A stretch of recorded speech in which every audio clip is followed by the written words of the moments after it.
یہی وجہ ہے کہ حضرت موسیٰ علیہ السلام کو جب آگاہ کیا گیا امت محمدیہ کے شرف پر، ان کے مقام اور مرتبے پر، تو حضرت موسیٰ علیہ السلام نے عرض کی کہ مالک کائنات یہ امت مجھے عطا کر دی جائے۔ خالق کائنات نے فرمایا موسیٰ یہ امت ہم نے اپنے آخری نبی کو عطا کرنی ہے، یہ کسی اور کو نہیں مل سکتی۔ جناب موسیٰ علیہ السلام نے عرض کی کہ مالک کائنات اگر یہ امت نہیں عطا فرماتا تو اس امت میں سے مجھے پیدا فرما دے، جس امت کی یہ شان ہے۔ فرمایا کنتم خیر امت اخرجت للناس، تم بہترین امت ہو جو لوگوں کے لیے نکالی گئی ہے، اور بہترین ہونے کی ایک وجہ نسبت مصطفیٰ ہے،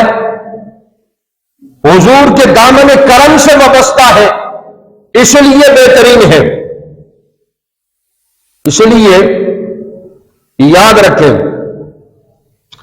کہ حضور علیہ الصلوۃ والسلام سے جس کی جتنی نسبت ہے وہ افضل اور اعلیٰ ہے، اور حضور کی ہر نسبت کا حیا یہ مسلمان پر فرض اور لازم ہے۔ حضور علیہ الصلوۃ والسلام سے منسوب کسی چیز کے لیے بھی ہلکا لفظ استعمال کرنا علماء کہتے ہیں یہ توہین کے زمرے میں آتا ہے۔ حضور علیہ الصلوۃ والسلام جس شہر میں چلے آپ نے سکونت اختیار کی، وہ شہر دوسرے شہروں سے افضل۔ حضور علیہ الصلوۃ والسلام جس مکان میں آپ ٹھہرے اور سکونت اختیار کی، وہ مکان دوسرے مکانوں سے افضل ہے۔ حضور علیہ الصلوۃ والسلام نے جس سواری پر سفر کیا وہ سواری دوسری سواریوں سے افضل ہے۔ حضور علیہ الصلوۃ والسلام جن اپنے دوستوں کے جرمت میں بیٹھے ہیں، اپنے صحابہ کے جرمت میں بیٹھے ہیں، اور جن جن نفوس قدسیہ نے آپ کی زیارت کی اور آپ کو دیکھ کر کلمہ پڑھا ہے، وہ دیگر لوگوں سے افضل ہے۔ جو حضور علیہ الصلوۃ والسلام کے حرم میں آنے والی عورتیں ہیں، وہ عورتیں دوسری عورتوں سے افضل ہے۔ جنہیں حضور علیہ الصلوۃ والسلام کی اولاد ہونے کا اعزاز ہے، وہ دوسرے لوگوں کی اولاد سے افضل ہے۔ تو اس لیے حضور کی نسبت جسے میسر آئی، جتنی میسر آئی، وہ اگر ادنا تھا تو رب کائنات نے اسے اعلیٰ بنا دیا۔ اس لیے مسلمان پر لازم ہے حضور کی ہر نسبت کا حیا کرنا۔ حضور پاک صلی اللہ علیہ وسلم کی آل بیت اطہار کا بھی ادب ہم پر لازم ہے، حضور کے صحابہ کا ادب بھی ہم پر لازم ہے، حضور کے شہر کا ادب بھی ہم پر لازم ہے، حضور کے شہر کی مٹی کا ادب بھی ہم پر لازم ہے، حضور علیہ الصلوۃ والسلام کی سواری کا ادب بھی ہم پر لازم ہے، حضور علیہ الصلوۃ والسلام کی ازواج مطہرات کا ادب بھی ہم پر لازم ہے، کیونکہ حضور کی نسبت ہی ایسی چیز ہے جسے وہ نسبت میسر آ جائے تو خالق کائنات اسے بلند مقام عطا فرما دیتا ہے۔ اسی لیے خالق کائنات نے فرمایا کہ تمہیں بھی حضور کی نسبت میسر آئی ہے۔ کنتم خیر امہ، دیگر انبیاء کو بھی خالق کائنات نے امت عطا فرمائی، لیکن ان کی امتوں کے لیے یہ نہیں فرمایا کہ وہ بہترین امت ہے، خیر ہے، لیکن امت محمدیہ صلی اللہ علیہ وسلم کے لیے فرمایا کہ کنتم خیر امت اخرجت للناس، تم بہترین امت ہو جتنی بھی لوگوں کے لیے نکالی گئی امتیں، بہترین امت ہو۔ اور فرمایا کہ بہتر ہونے کی ایک وجہ نسبت مصطفیٰ ہے، اور دوسری وجہ یہاں پر بیان کی کہ تأمرون بالمعروف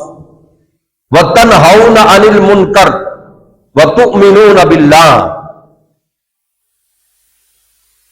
کہ تم نیکی کا حکم دیتے ہو، برائی سے روکتے ہو، اللہ پر ایمان رکھتے ہو، اس لیے تم بہتر ہو۔ سوال یہ ہوتا ہے کہ دیگر امتیں، ان کے افراد بھی یہ کام کرتے رہے کہ نیکی کا امر بالمعروف والنہی عن المنکر، تؤمنون باللہ، اللہ پر وہ بھی ایمان رکھتے تھے اور نیکی کا حکم وہ بھی دیتے تھے اور برائی سے وہ بھی روکتے تھے، لیکن امت محمدیہ صلی اللہ علیہ وسلم کو خالق کائنات مالک ارض و سما نے فرمایا تم بہترین امت ہو اس لیے کہ تم نیکی کا حکم دیتے ہو، برائی سے روکتے ہو اور اللہ پر ایمان رکھتے ہو۔ تو اس کی وجہ کیا ہے؟ فرمایا کہ اس کی وجہ یہ ہے کہ دیگر امتیں بھی یہ کام کرتی تھی، لیکن تمہاری جو شان ہے کہ تم جس شان کے ساتھ اور جس شوکت جلال کے ساتھ تم امر بالمعروف کرتے ہو، جس جلال کے ساتھ نہی عن المنکر کرتے ہو، اور جس گہرائی کے ساتھ ایمان باللہ، اللہ پر ایمان لایا ہے تم نے، یہ کسی اور امت کو نصیب نہیں آیا، کسی اور امت کے نصیب میں نہیں آیا۔ اس لیے فرمایا کہ تم بہترین ہو کیونکہ تم نیکی کا حکم دیتے ہو۔ یاد رکھو کہ نیکی کا حکم دینا، برائی سے روکنا، یہ اس امت کا اعزاز ہے، اور جب تک یہ اعزاز ہمارے پاس رہا، نیکی کا حکم دیا جاتا رہا، برائی سے روکا جاتا رہا، تو امت میں اتحاد اتفاق کی فضا قائم تھی، انتشار نہیں تھا، فساد نہیں تھا۔ لیکن جب سے ہم نے صحیح معنی میں نیکی کا حکم دینا چھوڑ دیا، برائی سے روکنا چھوڑ دیا، آج ہمیں یہ حالات نظر آ رہے ہیں کہ بیٹا باپ کے سامنے آنکھیں اٹھا کر باتیں کرتا ہے، معاشرے کی عورت بے حیا بنتی جا رہی ہے، نوجوان بے باک ہوتے جا رہے ہیں، شراب نوشی عام ہوتی جا رہی ہے، جوا عام ہوتا جا رہا ہے، چوری چکاری عام ہوتی جا رہی ہے، اور اس کی وجہ کیا ہے کہ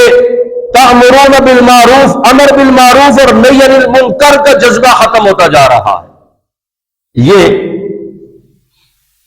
گزشتہ دنوں کی بات ہے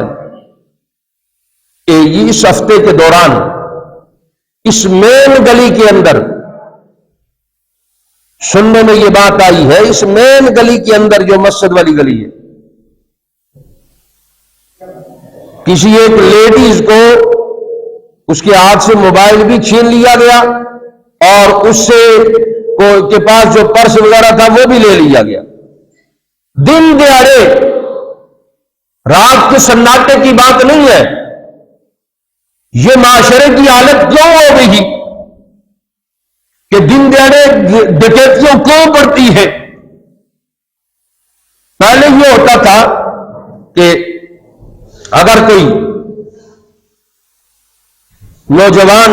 باہر کھڑے گپے لگاتے تو کوئی بزرگ محلے کا باہر آ جاتا تو وہ فوراً اندر چلے جاتے تھے۔ اب یہ ہے کہ دو چار نوجوان کھڑے ہوں تو بزرگ کوئی آ جائے تو وہ جلدی جلدی واپس دروازہ بند کرتا ہے کہیں یہ میرے گربان تک نہ پہنچ جائے۔ پہلے یہ تھا کہ اگر کوئی کسی ہماری ماں بہن بیٹی کا سر ننگا ہوتا، محلے کا کوئی بھی بزرگ نوجوان آ جاتا تو وہ فوراً اپنے سر پر دوپٹہ رکھ لیتی تھی اور پردہ کر لیتی تھی، کیونکہ امر بالمعروف ہو رہا تھا، نہی عن المنکر ہو رہا تھا۔ آج جو کہ مسئلہ یہ ہے، معاملہ یہ ہے کہ اگر کوئی شریف آدمی آ جائے، کوئی ٹوپی والا داڑھی والا آ جائے اور چند عورتیں گزر رہی ہوں تو عورتیں وہ نگاہیں پھاڑ پھاڑ کر اس کی طرف دیکھتی ہے. وہ شریف آدمی اپنی نگاہیں نیچی کر کے گزرنے کی کوشش کرتا ہے کہ کہیں مجھے اللہ رب العالمین کے عذاب میں گرفتار نہ کر لیا جائے ان بے حیا عورتوں کی وجہ سے.